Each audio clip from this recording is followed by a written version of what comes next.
Y'all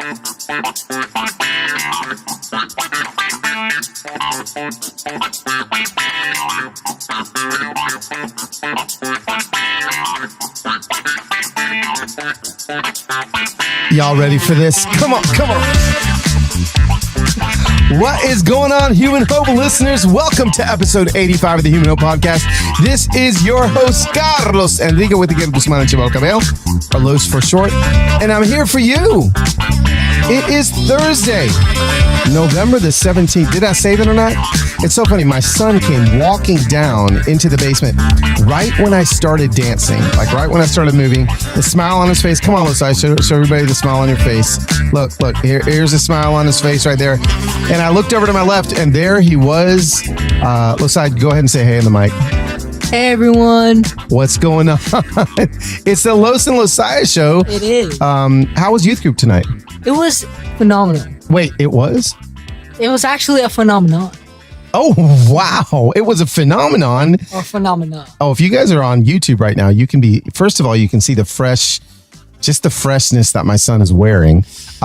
Okay, in 30 seconds, tell me why youth group was phenomenal tonight, Lo. First of all, phenomenal was a song we sang. Oh, okay. Yeah. Boom. Mm-hmm. Secondly, it was we did worship and the service in like in the auditorium. Oh, so that's it fun. was like it was crazy. Yeah, like, it was so much fun. Yeah. So yeah. And the message was good. The message was good. My friend Caden Estrada did this thing called he did like a 5-minute speech up there. Oh, let's go. And it was crazy. So. Yeah, man. Well, thanks for sharing. Hey, listen, look at this, a little guest appearance. From Losiah Whitaker himself. He's all up on the camera on the YouTube channel. You guys can see him. And listen, today's show, Lord Jesus, have some mercy on my soul. There's been a lot of incredible stories on the Human Hope Podcast, but today's may just take the inspiration cake. We've already been inspired by Losiah. And we're going to be inspired by a new friend of many of you. A lot of you are never going to have heard of this guy before. And you're never going to forget him. And we'll get to that in just a second. But I want to solve something first. Okay. It is Wednesday, November 17th. Excuse me. Today is Wednesday as I'm recording this. When you're listening to this, it's Thursday. But there are now 39 days until Christmas. I need everyone that's listening to this podcast right now to collectively freak out if you haven't started shopping for Christmas, okay? 39 days. It's 38 days if it's the day that you're listening to this podcast. 38. That is it. Y'all know things are going to start already selling out before Black Friday. So just know that I'm here for you. In my front yard right now, it's like 80% finished. We still have a couple more lights to put up on the roof and a couple more lights around the windows. But we're close. We're close. I need Heather's help for a few things. And here's the deal. It's the 17th of November. I've been putting up my Christmas decorations since the 1st of November. But because I travel so much, because I'm on the road, I can only decorate every so often. So I can only put my lights up for 2 days, and then I got to go on a trip. Then put my lights for 2 more days, and I got to go on a trip. So it's taken a little bit of time, but we're almost there. We're almost there. So my question to you is it too soon, 39 days before Christmas, to start decorating for Christmas? Or is it just in time, or is it too late? That's my question. Because I started decorating November 1st. And if I could, I'd start October 1st. I just love Christmas. Today was the day that Heather took up all the boxes upstairs, and she has been decorating the tree. It looks glorious. It looks beautiful upstairs. And I'm so proud of her Pinterest skills in our home. What else is going on? I mean, there's a lot happening right now. Here's something just for you. Why don't you guys be the first ones that get to hear about this? Listen, you're the podcast listeners. You get to be the first ones that listen to this. If you head to, this is crazy. I can't even believe I get to tell you this. www.carloswhitaker.com. That's my name. There's a brand new website. I have a brand new website. Now, look, that sounds like the most 2010 thing to be excited about. But let me tell you, A couple weeks ago, Instagram went down, and not only did it go down, I started losing followers, thousands of followers at a time. And over the course of 2 hours, I lost over 7,000 Instagram followers because of some glitch. And suddenly I realized I am living and running my entire business on rented turf, right? Like, I don't own Instagram. I mean, y'all see what's going on over at Twitter right now. Who knows if Twitter's even going to be around in a week? And so I started freaking out, and I'm like, oh my gosh, like I gotta fix this. So in order for us to not go away, I mean, you guys are already subscribed to the podcast, right? But again, we're renting ground on the podcast, on YouTube. All this stuff can go away. You know what can't go away? Your email. And if you go to my website right now, I'm going to make sure that it's all still working. carloswhitaker.com. Oops. Yep. And you click on it, you're going to see me on there. You're going to scroll down for a second. You're going to see like all this fun, cool stuff. You can see pre-order of my book. You're going to see the podcast. Y'all are there. But then at the very bottom, it says, join the Mas Familia email list. Now, why did I call it Mas Familia? Well, I got the Insta Familia. I got the Human Hope Familia. And now I'm going to have the Mas Familia. Mas simply means more. So it's basically more of everything, right? Every single week, I'm going to be sending out an email that may have a teaching from me, may have an extra podcast episode from me that nobody's heard of. It may have some links to some things that I'm using that I think are awesome, may have like a link to a motivational video, something inspiration. I just want a way to make sure that I'm still connected to you every single week without worrying that some social media platform is going to fold. So if you guys wouldn't mind, do me a favor. Let me see how well you listen. I'm going to, because I'm not going to tell anyone else first. I'm just going to tell the podcast fam. So all day long on Thursday today, while you're listening to this, or Friday, whenever it is, go to carloswhitaker.com, scroll down to the bottom, and join the Mas Familia email list. When you join, you'll get an email right away telling you what it's going to be. But I would love for you to do that. It helps my little small business, and it helps me stay connected to you. Man, that's a lot of announcements at the beginning of this conversation. And so without further ado, what I want to do right now is introduce you to this human being that I told y'all. You're never going to forget this guy ever. His name is Yves. That's right. But it's spelled Yves. Hello. I would have pronounced it Yves. But I learned when we hung out a couple weeks ago that in Utah, that his name's Yves. And here's the thing. Yves is going to show us, his last name is Dushime. He's going to show us exactly what healing and forgiveness looks like. Now, you may be thinking, oh, okay, I mean, well, you know, what, like I know people that are forgiven people, you know, people have cheated on them or broke that, yeah, all of that is fine. And I think all of that is actually like, I've had to forgive people that have wounded and traumatized me. I don't know anybody. I've never met anybody who was wounded or as traumatized as Yves and his family. Because let me tell you why. Yves, he's from the country of Rwanda. And in 1994, before the genocide, his mother was pregnant with him and his father. And he had an older brother, I think. And in a matter of 100 days, I don't know if you guys know anything about the genocide in Rwanda, but in a matter of 100 days, neighbors began to kill neighbors because they weren't in the same tribe. And over 1 million people were killed.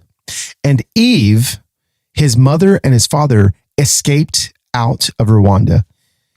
His grandparents were killed. His uncles were killed. His aunts were killed. His cousins were killed. He had no extended family left. And he was actually born in a refugee camp. And the anger and the rage that began to consume him in his childhood years were taken away by somebody that was being human and seeing him. Y'all know my book is all about be human, see humans, free humans. And if there's ever been a more perfect story on how seeing a human can actually lead to freeing them, Yves' story is it. Friends, I mean, I don't want to get into his story. I'm going to let you hear it from him yourself. But this is one that you're going to want to really breathe it all in. It's going to feel like breath in your lungs like you haven't felt in a long time. So ladies and gentlemen, why am I calling y'all ladies and gentlemen? Friends and familia, enjoy this conversation with the brand new Human Hope cousin, Yves Dushime. Okay, Human Hope familia, I am here with your new best friend that you don't even know is your new best friend yet, my friend Yves Dushime. Yves, say what's up to the Human Hope family. What's up, guys? How you doing? Oh man. Well, I hear them. They're cheering. They're excited. They're telling you we're better than ever after seeing your smiling face. The only people that can see your face are on the YouTube channel.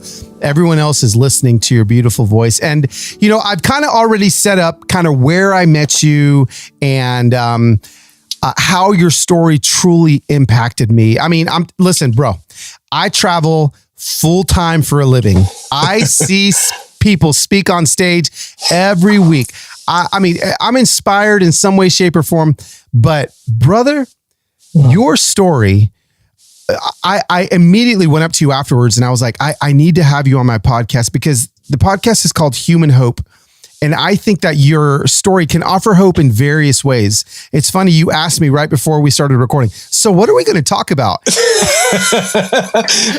did I say? What did I say? Is that Holy Spirit go is your motto. You know, we'll figure it out. So here we are having a conversation. That's right, man. Here we are having a conversation. So why don't you do this? Why don't you tell everybody just a little bit about your story, and not a little bit, tell us your story.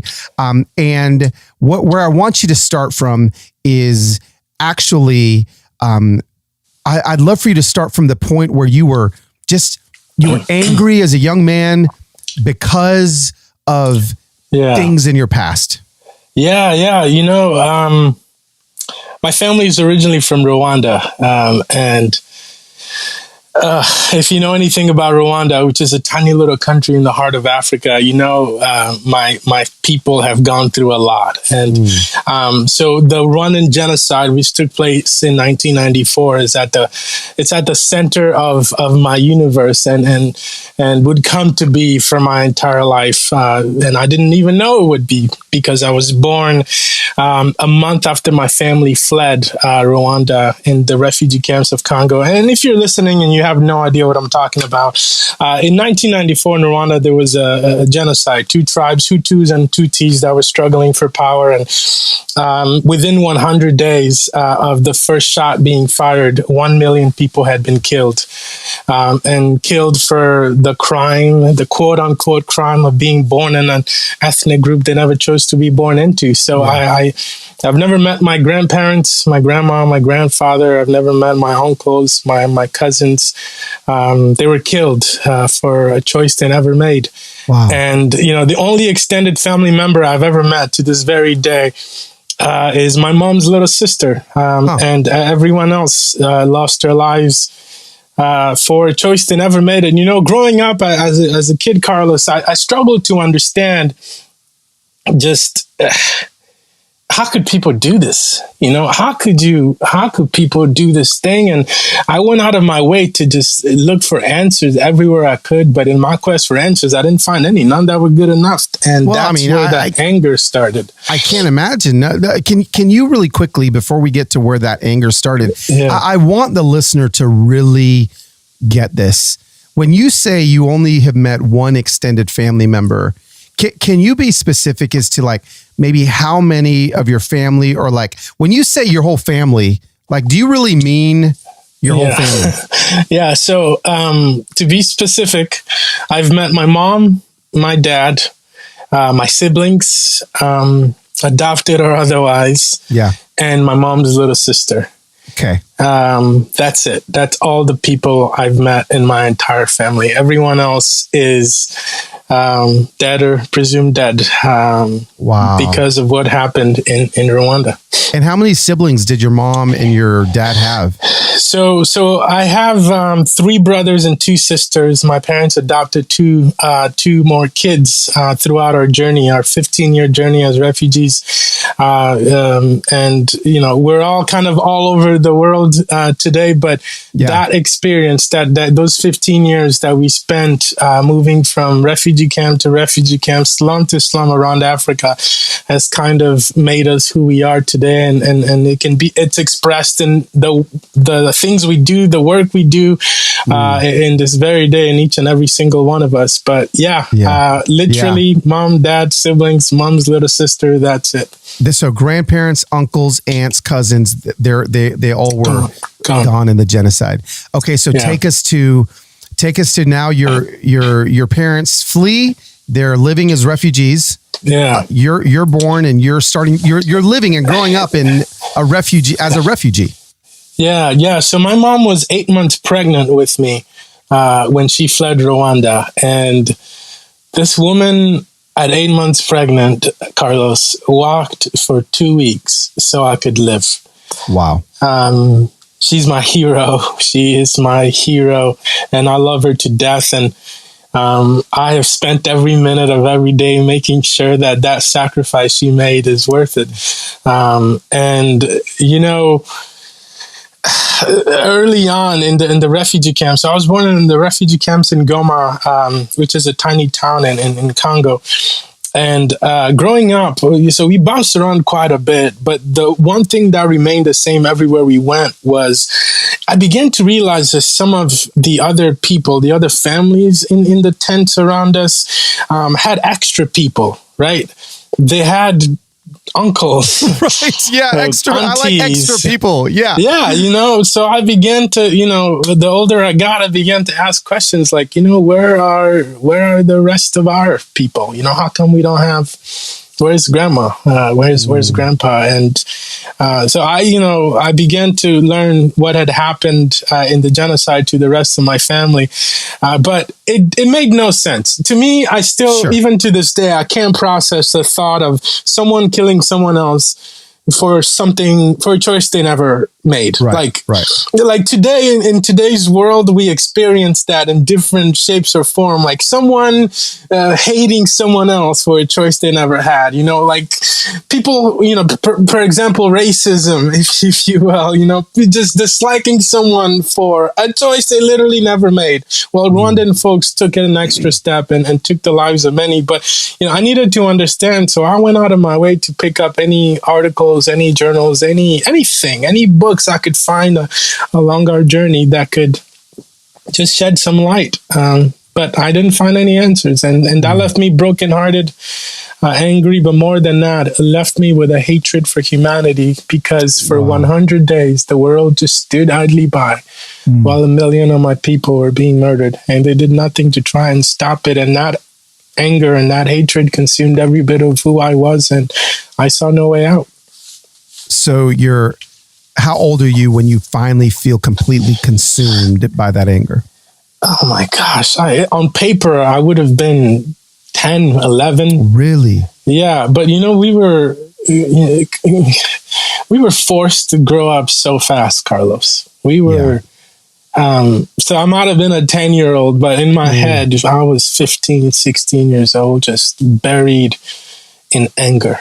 And hatred. And when you say you were forced to grow up so fast, obviously, being the Rwandan genocide will do that to somebody. It'll do that to a young person's soul.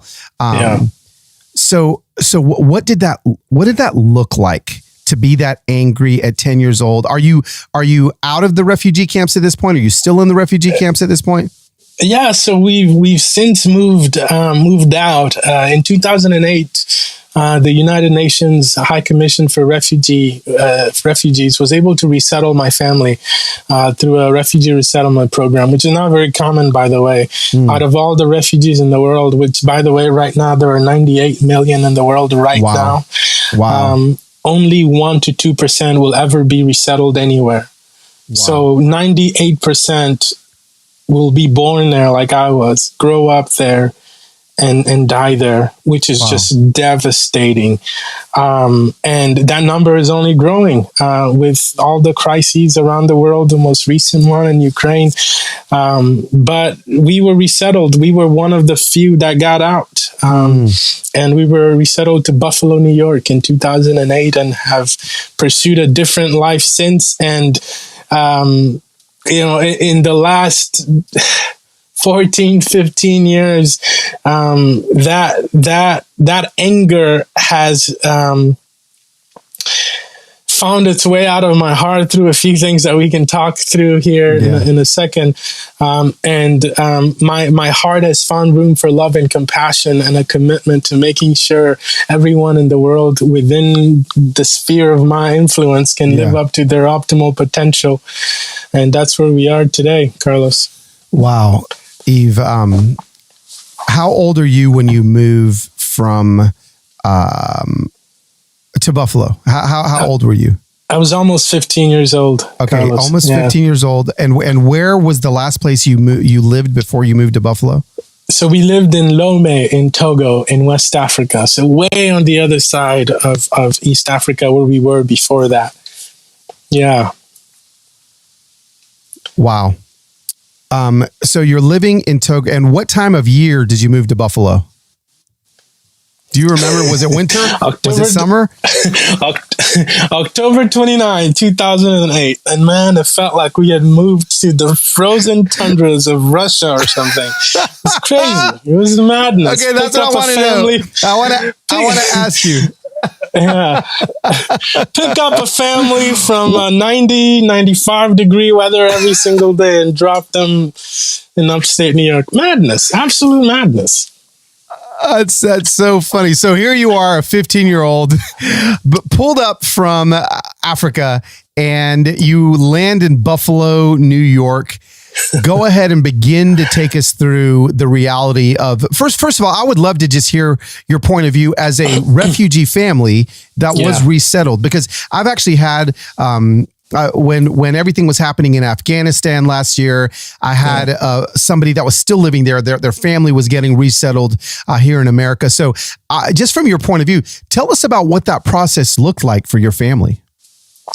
Well, my parents applied for resettlement in 2001, first of all. Oh, wow. Yeah. So 7 years went by of us being vetted, if you will, to make sure we were telling credible stories and that our lives were genuinely at risk, which is insane, by the way, I can't even get into... yeah, you can. Man, don't get me started. I have a friend who worked for the refugee resettlement system in Malaysia, and she recently told me about her work in that part of the world and how she was on a team of 20, 30 something year olds, and their job was to read through files of applicants, and they had two stamps: credible, not credible. And that as it relates to their stories, like, oh, they're telling, and that's what these stamps said. They're telling this is a credible story. Their lives are really at risk, or they're not. And that prompted her to move out of that space and look for some other way to be more impactful. But I began to understand from that point forward why it took 7 years, not only that, but you got to find a place to put the refugees, right? Governments have to come together and agree, look, we're going to take some of these folks in. And that's not always easy. To me, it seems easy, but I'm riddled and biased for obvious reasons. Sure. But it's not always the case. And when we first got to the States, oh my goodness, I remember the most memorable story, if I can share it right now. Yes, please. That's what I want. We walk into, we get picked up at the airport. First of all, we shown up in our little polo shirts because that's all we had. So they were ready with coats and hats and things, and they drove us to our house. And I remember the lady that was driving the van, and one of the members of the church group that took us in, that sort of adopted us, Holy Trinity Lutheran Church in Buffalo, New York. Okay. Shout out to them. They Shout changed out. our lives. They really did. But I remember the Refugee Resettlement Agency director opening the door and just apologizing to my father and saying, look, we didn't have a lot of time. We were given barely a week to know that you were coming, so we couldn't find something good. So my apologies for this place not being up to our standards, blah, blah, blah, blah. Carlos, I walk into this place and there's a living room fully furnished. There's a television. Never had a TV before, but there it was. There was a dining room, beautiful dining table. There was a fireplace, and then there was a room that she called a study, whatever that is. And then there was a room she called a kitchen with a fridge and 3 bedrooms. And I'm thinking to myself, why in the world is this lady apologizing? What is she apologizing for? But the thing that struck me was she went into one of the rooms that she called the kitchen, and she spoke a little French, and I didn't speak English at the time, but she pushed this metal thing up. She just kind of flicked it up, and what appeared to be clean water came pouring out. Wow. So I went over to her and I tapped her on the shoulder and I said, is that what I think it is? And she's like, yeah, it's water. And I said, well, can you drink it? And she stuck her head underneath and started drinking from it to show me that it was clean and good to drink. So I also stuck my head underneath, and it was the most purest water I'd ever tasted in my entire life. And I could have stayed there forever, but eventually I came up for air, Carlos. And I asked her, I'm glad you did. I asked her, how many of these do we have in my house? And she said, yeah, well, this is a faucet. And, we counted. I had 8 different holes where clean water came pouring out of my house. And all the villages I had grown up in up to this point combined didn't have one. Wow. Didn't have one. That's when I realized the magnitude of what we had just found ourselves in. Wow. Gosh, I need the listener to, that's why your story is so powerful, Yves, because there's things that people take for granted every single day. Faucets where clean water comes out of, or how about a grandma or a grandpa or an uncle? There's things that you had to grow up without.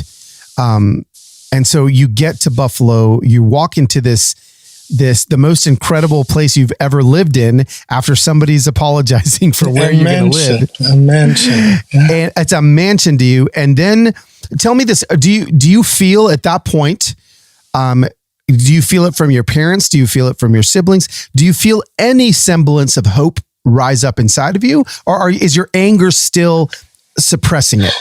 Well, at that point of my life, I had begun to work through my anger and had found my way to a semblance of just a new life as a result of something that had happened 3.5 years prior. And I can tell you about that right now. Let's go back. Let's rewind. Yeah.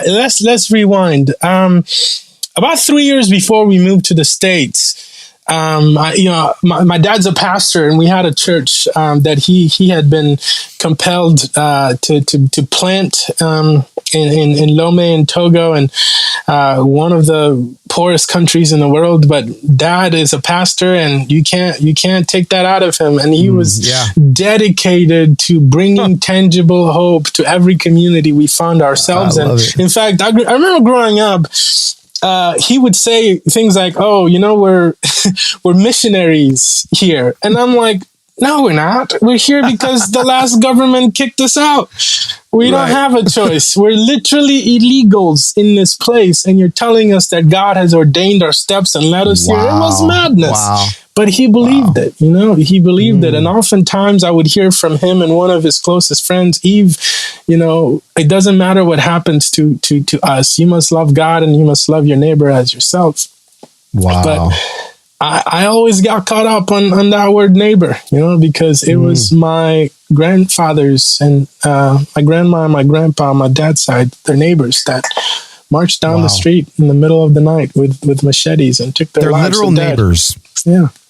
So how could you expect me to love my neighbor? But he believed it, and along the way he would start these prayer groups and these these tiny communities within our community to sort of support each other, because at the time, with nothing on the horizon and no one coming to help us, Carlos, hope was our currency.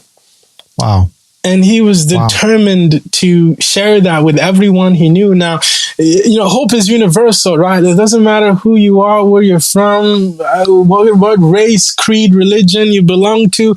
Everyone understands hope and everyone needs hope. But he, as a believer, he knew that hope had a name, and that name was Jesus. And he was dedicated to sharing that hope with everyone he met. And on a couple of occasions, those small Bible studies turned into church plants. And on one occasion, missionaries that had worked with him in the past provided the funds, so it was no longer a church under the mango tree. It was a church with a permanent physical structure where people could worship in, but also serve their communities out of. And that's where, on those grounds, that these gifts came to us that would come to change my life. The first gift I'd ever received, and these shoebox gifts from a ministry called Operation Christmas Child. And I remember, I remember putting those boxes together. Oh man, to anyone listening, you have no idea what those things mean. That was hope personified. That was tangible hope, something that I could hold in my hand. It was the first gift that I'd ever received, but more importantly, it was the first act of kindness that I had ever experienced from a humanity that I had grown to despise and sworn to despise for the rest of my life because of what they had put us through. Wow. And inside of that gift, there was a tiny little sticky note. And they read, "God loves you, Jesus loves you, I love you." Now, I knew the first two lines. I had heard them before at church from my dad. But that last line, "and I love you," from a member of that very humanity that I hated and was committed to hate forever, telling me that they loved me. But not only that, they weren't just spewing words. They sent me proof of their love in the form of the first and only gift filled with the very things that I had only dreamt of. And that was the catalyst, Carlos. That was the catalyst. That was my first sight of hope in my life. And it was the catalyst for all the work of healing that ensued. This didn't happen overnight. It happened over time. I'm still a work in progress. It's a commitment to choose to forgive every single day. But that sticky note was a turning point in my life. And thankfully, when we got to the States, I had begun to really embrace that hope that I had found and continued to do the work so I could overcome the hatred that I carried with me. Wow. Yeah, gosh, as Americans, I know there's people that listen to this podcast all over the world, but I want to speak just specifically to like the American that may wonder sometimes, I'm giving money to this thing that's helping. They're telling me that it's helping some organization somewhere. But you're living proof that literally there are children that are receiving love because we're trusting an organization and we're giving. Can you do you remember what was in that shoebox? Oh, absolutely. I do. Of course I do. In fact, I don't know if I have it. Oh, let's go. No way, man. I know I have it somewhere here. I wasn't prepared to share it. No, that's okay. But Carlos, you're inspiring something. I like your Holy Spirit go attitude. Let's go. This scarf was in my shoebox 17 years ago. I still have it with me. It was at the very bottom of my box. It's the most valuable thing I own. In fact, it should be in my safe right now, but I just moved, so my things aren't where they're supposed to be. But the reason why it's the most valuable thing I own is because it serves as just a powerful reminder of just God's providence. The fact that he knew my past and all the hatred I carried with me, and just he made a way for me to work through that by providing this tiny gift that would become the catalyst for what I am today. But in our struggles as refugees, he knew our present, and he made a way for us to overcome that. And in the same way he knew my past, my present, he knew my future. He knew 3 years after I received that box, I would land in Buffalo, New York. So he gave me a scarf. A scarf. Someone said a scarf. Let me tell you, Carlos, I tried trading that item for so many other things. All the kids laughed in my face. That's amazing. But the thing that was crucial, for adult Eve was that sticky note. The thing that was most memorable is that scarf, and because I still have it with me. But the thing that gave me a chance to start having a childhood was this red toy car. I believe they're called Hot Wheels. Hot Wheels, yeah. But up until that moment, our toy cars were, we would go into the woods and the trash and find juice boxes, which is so hard to find. And, we barely have water. No one has juice. So you would go into the rich areas and try to find juice boxes, and we would poke holes in them and insert a couple of sticks and then use bottle caps as wheels, and then we would tie a little piece of string on it.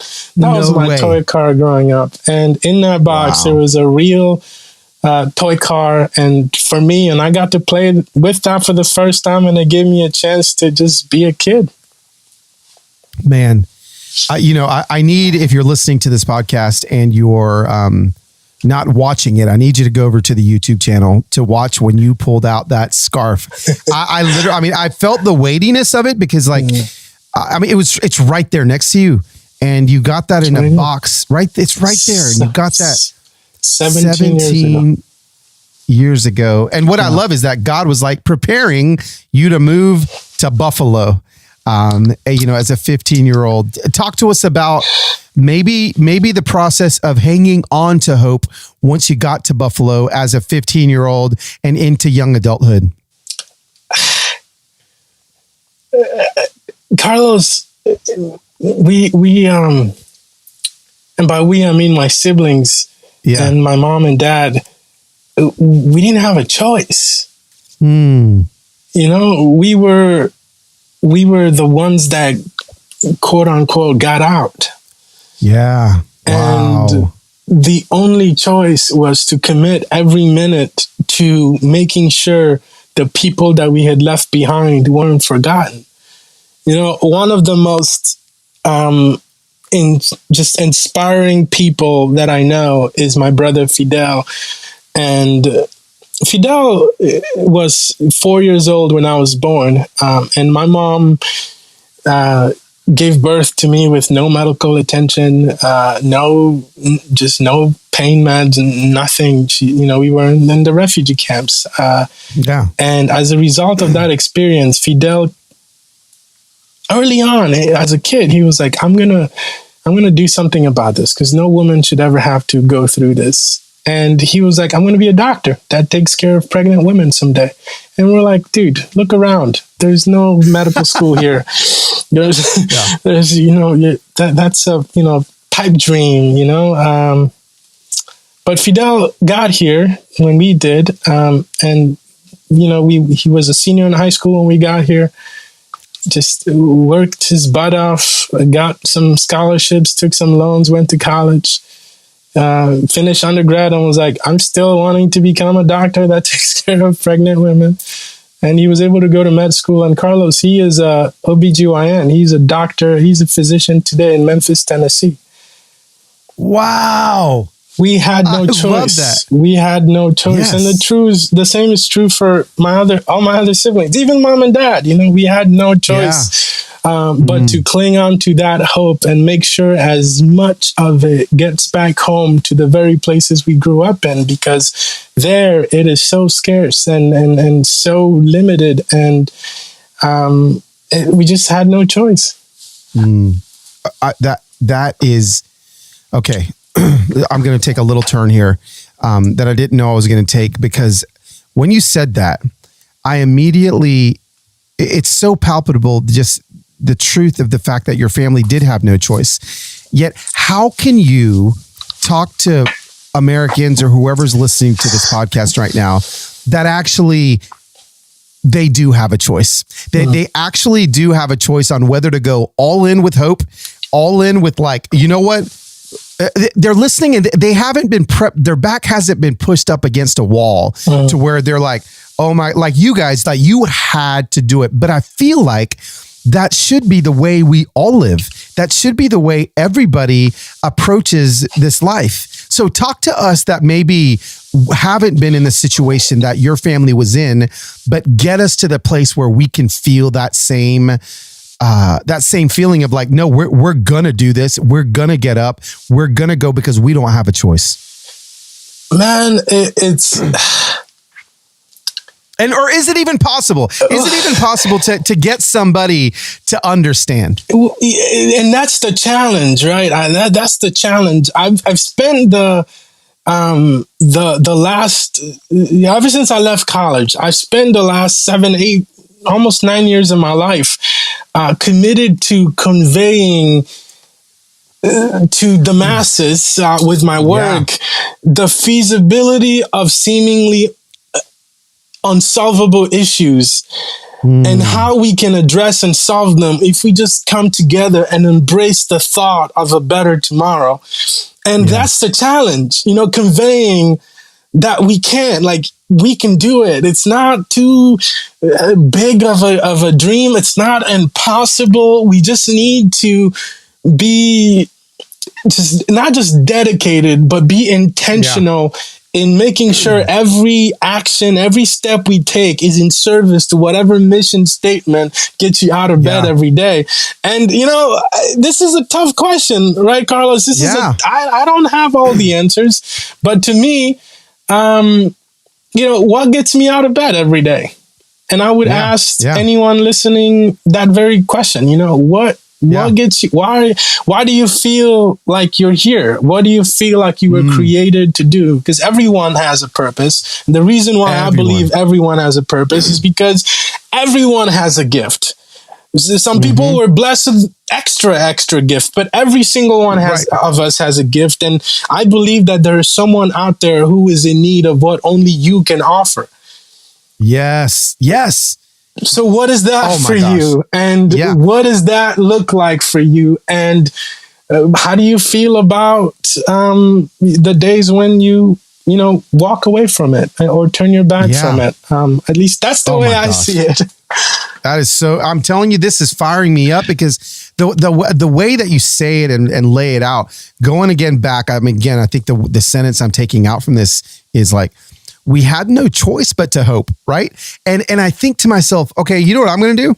Like, I'm in the situation in my life where I can actually deliver that hope to somebody, that we can be that hope to somebody that where they're thinking, well, I've got no choice but to hope. Who is going to be the one that shows up to prove that my hope actually is rooted in something? And we can be those people,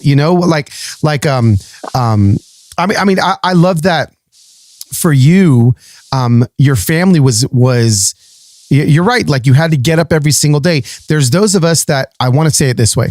We have the choice to make the choice that we've got no choice but to hope. That there's 3 choices in a row. It's like we have an opportunity to make the choice that we have no choice but to believe in hope, right? That's and so, good, Carlos. we actually can, we can feel what Yves and his family felt if we decide that is going to be a choice we're going to make. And man, that's what I'm fired up to do, is holy cow, I can wake up tomorrow and make the choice that I got no choice but to hope. Yeah, that's what you're pouring into me. There is so much. Carlos, I can talk to you all day. There is so much just it's not passive, right? It's active. It's not complacent. It's intentional. It's not just being a bystander. It's contributing. It's just, it takes effort, but the first step is to become aware and mindful that you do have a choice, to make the choice, to embrace that hope. Oh, so good, Carlos.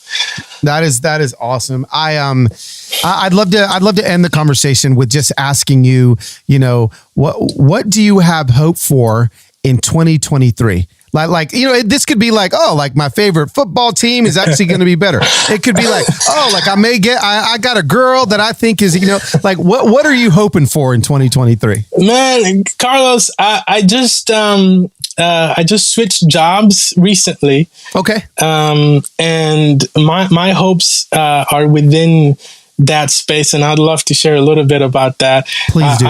I'm working with an organization that's dedicated to communicating that hope we keep talking about in tangible ways. And, one of the things that this organization is doing, and this is an organization called ICM, what they're doing is, or what we're doing, especially since we've been talking about refugees, refugees in Ukraine today are spending so many nights in facilities that ICM is providing called the Hope Centers.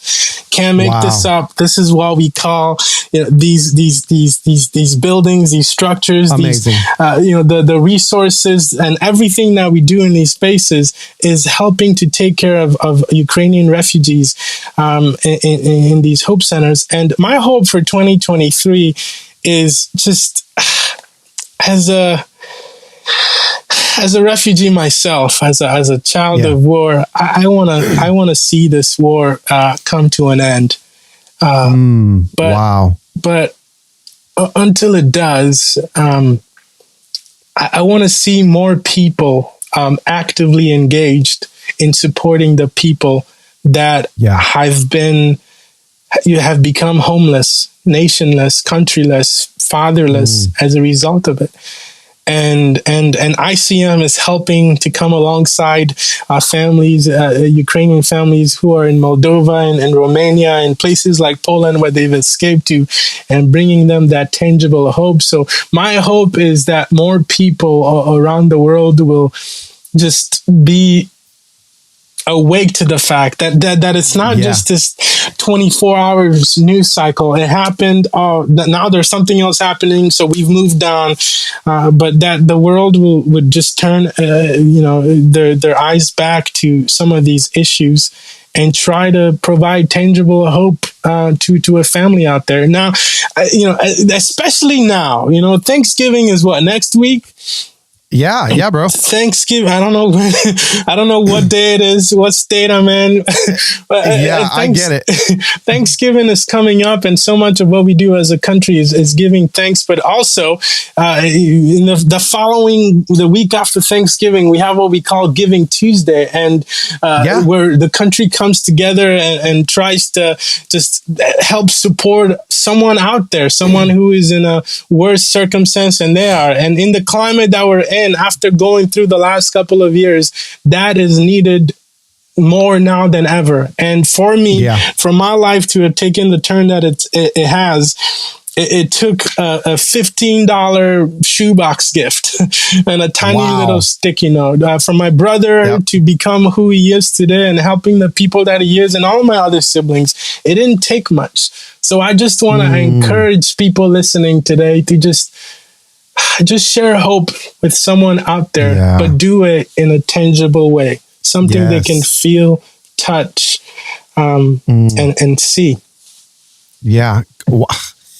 And to think that you, a refugee yourself, would be boots on the ground, caring for and helping get resources to refugees that are fleeing their homeland, right now is something that, only God would place you in that. And just so and even some of the newer listeners know, ICM, actually, my Instagram partnered with ICM, and we built 8 churches with ICM last year. And so a lot of the people that are listening to this, when you said ICM, a lot of people that are listening are probably like, oh, wait a second.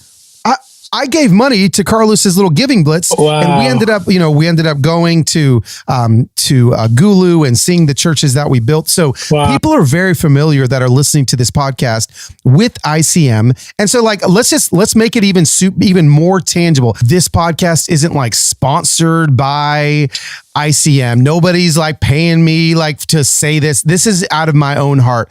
I want you to give us a direct way to be able to tangibly give. Is there something that I see that we can give to ICM, like all the listeners right now? Yes, there's something that everybody can do. Like I was saying just a moment ago, it took a shoebox for me to receive the sticky note and my life to be changed forever. But those shoeboxes don't just land out there in the desert. Those shoeboxes need bigger boxes. They need churches. They need orphanages. They need hope centers. They need communities that have the resources to be able to follow up with these kids, with these families, and be able to continue that journey of finding hope. And this is what ICM is doing. And we're Thanksgiving is next week, and the week after that is Giving Tuesday. Yeah. And, I just want to encourage anyone out there who's thinking, I want to help. I just don't know how. Well, here's a way you can help. You don't have to build a Hope Center by yourself, right, for $15,000, even though you can. And a lot of places around the world. If someone's listening, you can do it. All right. We won't stop you. Carlos and I will not stop you. That's right. But even though you can do that for $15,000, just $15 can go a long way to contributing to a refugee family out there from the Ukraine or all around the world, actually, where there's crisis, or church congregation. And I want you to go to icm.org this coming Tuesday. I don't know what the date is coming Tuesday. What is that? 29th. It's the Tuesday after Thanksgiving. Yeah. So November 29th, if you can just go to icm.org, you will see a giant banner that will direct you to giving for Giving Tuesday. And this is a tangible way that you can make a you can make direct impact on the families around the world who are in need of the very tangible hope that we have an abundance of here in this country, Carlos. Yes, absolutely. And I don't know if you know this or not, Yves, but I am, and again, I guess everyone's going to know now, but I'm actually going with ICM to Kigali in June to try to build a bunch of churches. Yep. So maybe you can go with me, bro. I would love to come with you. Let's figure it out. But I just kind of finished storing up the details, and we're starting to plan the trip to go back out with ICM. And I need everyone that's listening to know, listen, you guys know the organizations that I believe in: Compassion International, ICM, To Right Love in Our Arms. There's not a whole bunch of organizations that I talk about just blatantly like this. I have seen the work on the ground. And so you guys can trust me. If you trust me, your money is going to an incredible space. So, man, bro, I'm fired. I'm ready to go bust through this brick wall and go help some people choose some hope, man. I will come with you, Carlos. And the truth is, I would not be here myself if it weren't for exactly what you just said. I wouldn't be here if I didn't believe in the mission of this organization. I wouldn't be wasting my time, because my mom gave up far too much for me to waste a second of it. And I'm coming with you, man. Let's choose hope every single day. Let's go. Hey, bro, you are a new family member of the Human Hope Familia. Thanks for hanging out with us and giving us a little bit of hope. Man, I'm honored to be here, man. Grateful for your friendship. I don't know what to say.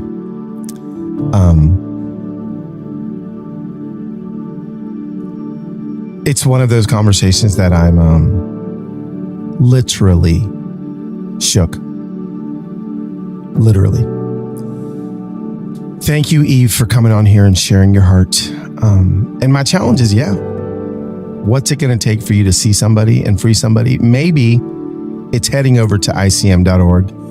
Or maybe it's just going to find that person that you know is desperate to hear 3 words that changed Yves' life. I love you. Even to a stranger, it can change their lives.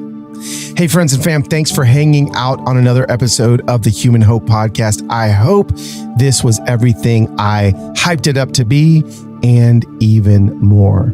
I need to let you know something. You matter and you have hope. And we can choose today, just like even his family did. We can choose to have no other option than to hope. That's my choice today. I'll see you next week on another episode of Human